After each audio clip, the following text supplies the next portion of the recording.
everyone, Daniel Kayser here at E3 2016, and I'm hanging out in the Focus Home Interactive booth talking with Greg, who's the art director on Vampyr. Thanks so much for joining us. Greg, tell us all about the game.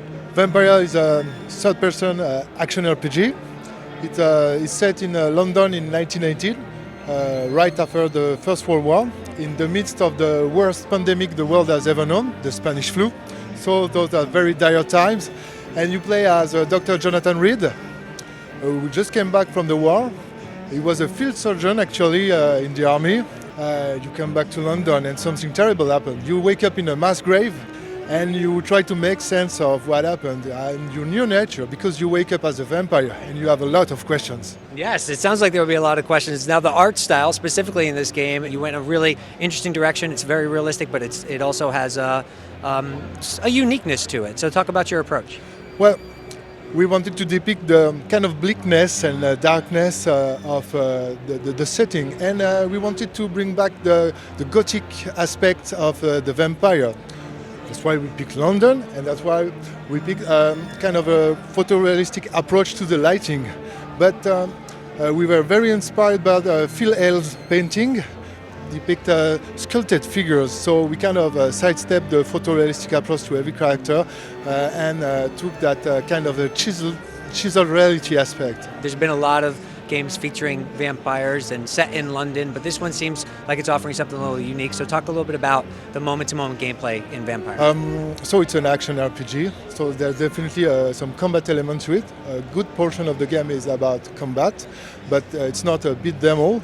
You have to use all the resources you have at your disposal to beat the combat.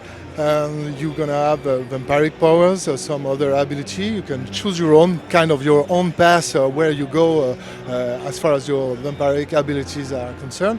And combat is used as a strong incentive to demonstrate all your vampiric abilities. See, in the game, you can kill pretty much anyone.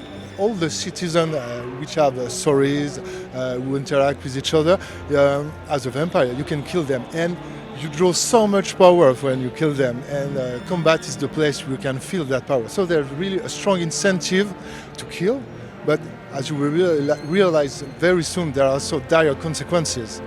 Interesting. All right, talk a little bit about Unreal Engine and why you chose it for this project. What is it about UE that's making this game come to life?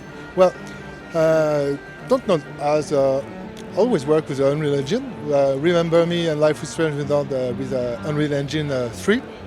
And we started quite early with physically based rendering techniques, and Unreal Engine 4 had actually that thing built in, so it was a great step up for us. We've been impressed with all we can do about the lighting, as you have seen in the gameplay trailer. It's actually all shot from a gameplay footage of the trailer. The lighting is just fantastic. Yeah. It looks beautiful. You're doing a great job on it. So tell us where the game is at in development and when we could expect to actually get our hands on Vampyr. Vampyr has been in development for about a year, and we are going to release it sometime next year, 2017. It's going to be out on the PS4, Xbox One, and PC. All right, Greg, the game sounds fantastic. We're looking forward to learning more about it. Where can folks go to check things out online? Well, they can go right there. There you go. Perfectly convenient, right underneath. We appreciate your time very, very much. Best of luck with everything here at E3. And for more on Unreal Engine games, you can head online to unrealengine.com.